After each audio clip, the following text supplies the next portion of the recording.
Well, China is now responding in a disastrous manner to Donald Trump's increased tariffs on them, as we now are officially in it. We're in what we've been dreading, the trade war with our three biggest trading partners, with no end in sight, with no logic really in sight either. Take a look at this. The Chinese embassy account posted, "If war is what the U.S. wants, be it a tariff war, a trade war, or any other type of war, we're ready to fight till the end."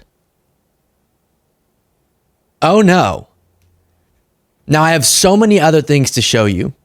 I will get to reactions from other nations, things that you should be looking out for, etc. Even Fox News trying to justify this. But first, I think it's time to add a little lightheartedness to this, that we bid adieu the close relationship, at least for the time being, between Donald Trump and Xi Jinping. Imagine what President Xi, I got to know him very well. He's a fierce individual. He's strong like granite. He's strong. I know him very well. President Xi of China, smart, brilliant, everything perfect. There's nobody in Hollywood like this guy. He runs 1.4 billion people with an iron fist. President Xi, I had a great relationship with him. He's a great gentleman in many ways. He's tough. And he's standing there, he's a fierce person. The roughest, toughest, smartest. Well, he runs 1.4 billion people with an iron fist. Yeah, I'd say he's brilliant. What can I say? He runs 1.4 billion people with an iron hand. But think of President Xi, central casting, brilliant guy. You know what I say?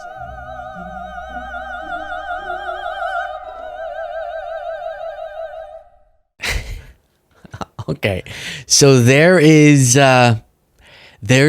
We say it with a heavy heart, but we know the second that Trump sees Xi Jinping's army or something, he'll start talking positively about him because Trump is a little child. But here is a Fox News contributor, and before Trump's speech last night, listen to how she set it up. I think it will be interesting to see when average Americans feel it in their pocketbook. And I'll look forward to tonight, our president reassuring us that any pain is short-lived because there's a bigger plan that will be in our vested. And he has said that is the case, so. Yeah. We need, dear Donald, we hope that you will reassure us and give us strength. And I believe that you work in mysterious ways, and you have a bigger plan for us all. You see us in your image. You created us in your image. Not exactly, less orange, but you created us nevertheless. And we trust your plan. We believe in your plan, but we'd really like to know what it is. So creepy. It's so creepy. He's not God, ma'am.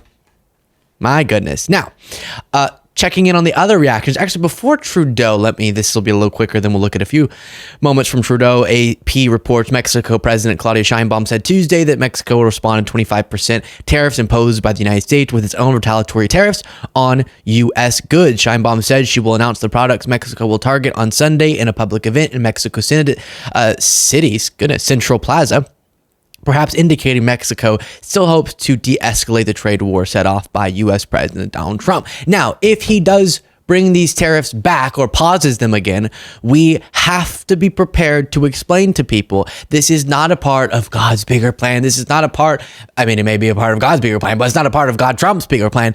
And we have to explain that this would be him chickening out from the policy that he believes in. I hope he does pause, but we're not going to let him do this. Oh, it was actually a win and we did great things. We're already seeing businesses suffer. We're seeing other countries respond and them causing our businesses to suffer more, taking our products off of shelves, pulling back on their economic intertwinement with us in a way that will be lasting even if Trump does chicken out on his own policy. Here's Trudeau. I've just spent quite a bit of time over these past couple of weeks meeting with European and international allies to talk about a number of different things, including standing up for the rules-based order by defending Ukraine, but also being there for each other in a more challenging and uncertain world. And I can tell you that every country is very, very aware that if the American government is willing to do this, to their own closest ally, neighbor, and friend, everyone is vulnerable to a trade war. So as I'm saying that, I just got a breaking news notification from CNN that says President Trump grants an exemption for autos from tariffs on Mexico and Canada for 1 month. So cars now will be exempt for a month. There is no rhyme. Why didn't he announce this before he imposed the tariffs? Do you know how difficult, confusing, and chaotic, as we heard Jim Cramer even saying, and other Fox hosts saying, it is so difficult to run a business in the United States in this environment. It's so difficult for other countries to decide what the heck they should do with their businesses, with their economy, when this is how you're operating. We didn't know about the car exemption. Now he's saying there's going to be a car exemption because he's going every moment on the go instead of actually sitting down and thoughtfully crafting an economic approach. And whenever he did try his best to craft a plan, economists before the election, even though America decided to ignore this, said it would be disastrous, as we're now seeing. And so I guess Trump, as I said right before this clip played, is already chickening out on a part of it. He kept saying tariffs are going to be great for the great car manufacturers. And now he's already backing off for a month from that. Why a month? Is there some negotiation? No, there's not. He doesn't know what's happening. And he's a drunk, blind driver. And the car is America. Now, just like I did a month ago, I want to speak first directly to the American people.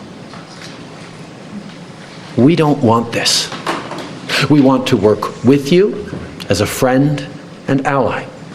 And we don't want to see you hurt either.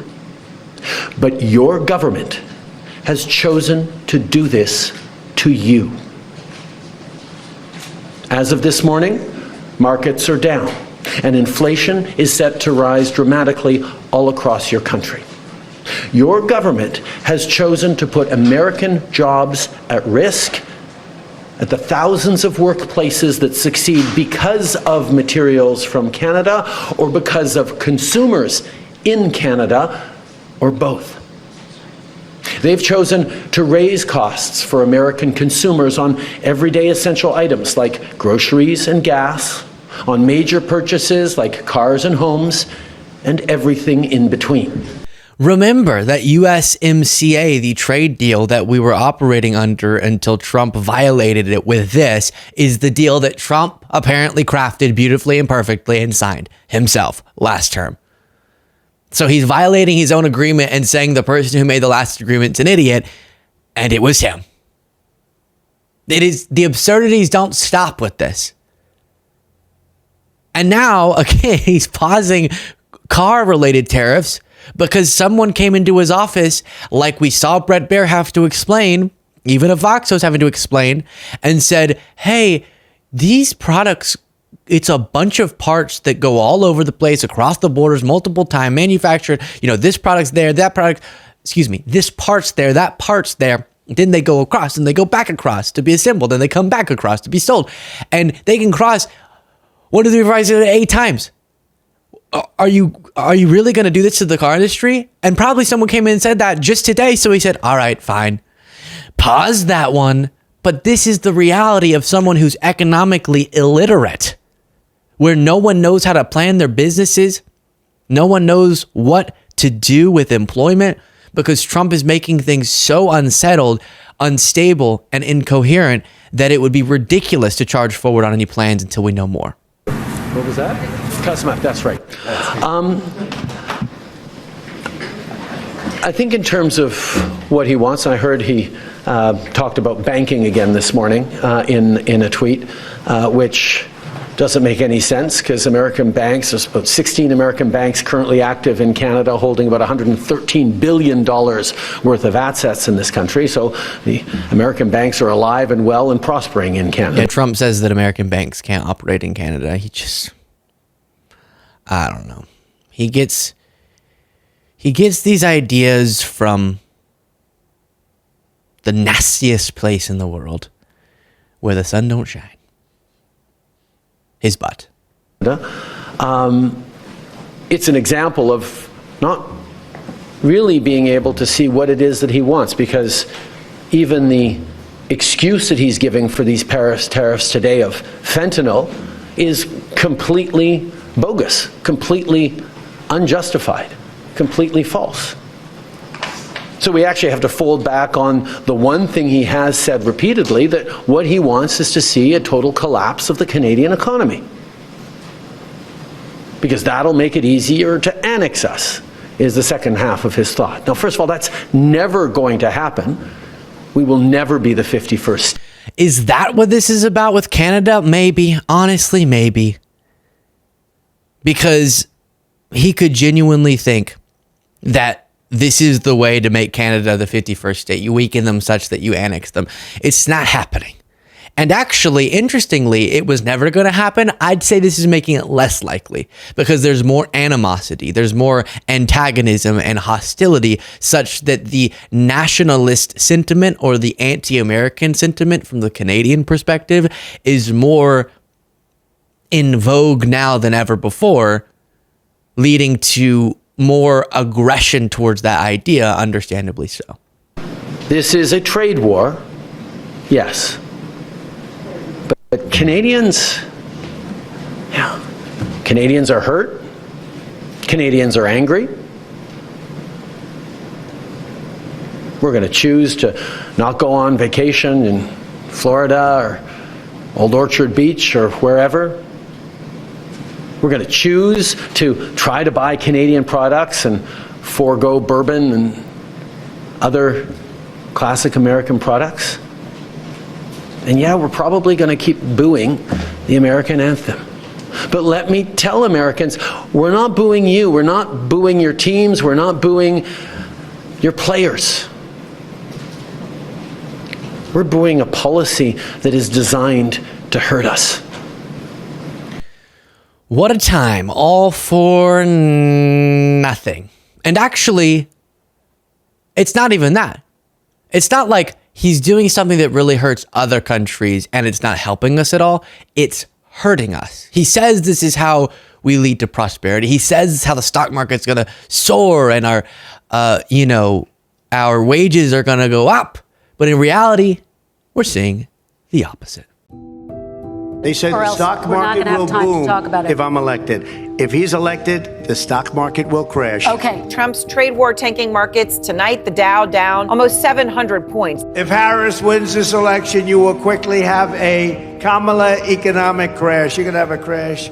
I mean, we're seeing dramatic, just free falls. This is scary stuff. All of this incredible job that we've done will go down like that. It might even be a 1929 situation, so you have a chance to have the greatest numbers in history. Not only is the stock market tanking, but also inflation is up, consumer sentiment is down, and that is all because of actions of one person, the president, who is massively harming our economy.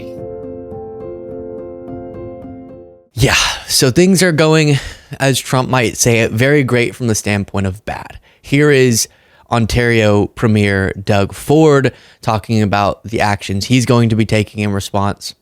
He loses 2 people. That's it. These tax breaks aren't going. And he's doing this on the backs of the American people. He's going to create job losses. Inflation's going up. The market's dropping. Gas prices are going up. Groceries are going up. For what? We have a very fair trading balance. And if we exclude the energy, the oil that we ship down 4.3 million barrels a day to keep cars going, the U.S. has a $55 billion surplus on everything else, on manufacturing. And I'm fine with that. 55 billion is fine. But we're your number 1 customer to 28 states. Have directed our office to take off all the alcohol. We're the largest purchaser of alcohol in the world. We sell to 30, we buy from 35 states, 3,600 products, over $1 billion. They're coming off. We directed our team to pull off the $30 billion of contracts and not use any American companies. And again, I apologize to the American people, but the red states, the people have to start calling their senators, their governors, and congresspeople to stop this insanity that one person's causing. So now the biggest customer to so many states abroad are going to lose business because of Trump's actions and him genuinely seeming wildly uneducated on economics. We just need him to get in. Can we just crowdsource a quick little free program for him on Economics 101? Can we get a little Donald Trump Economics Academy to teach him what the heck is wrong with his approach? Or he doesn't care. But do you know what he's going to do amidst all of this? Huge tax cuts that disproportionately benefit the tip top. So they'll do just fine. Everyone else, though, not so much. I know we try to, as you're noticing, make light as best I can of some of these things, as I always say, so that you can consume the information without dying of stress from the information. But we really are in a scary time. Share your thoughts in the comments.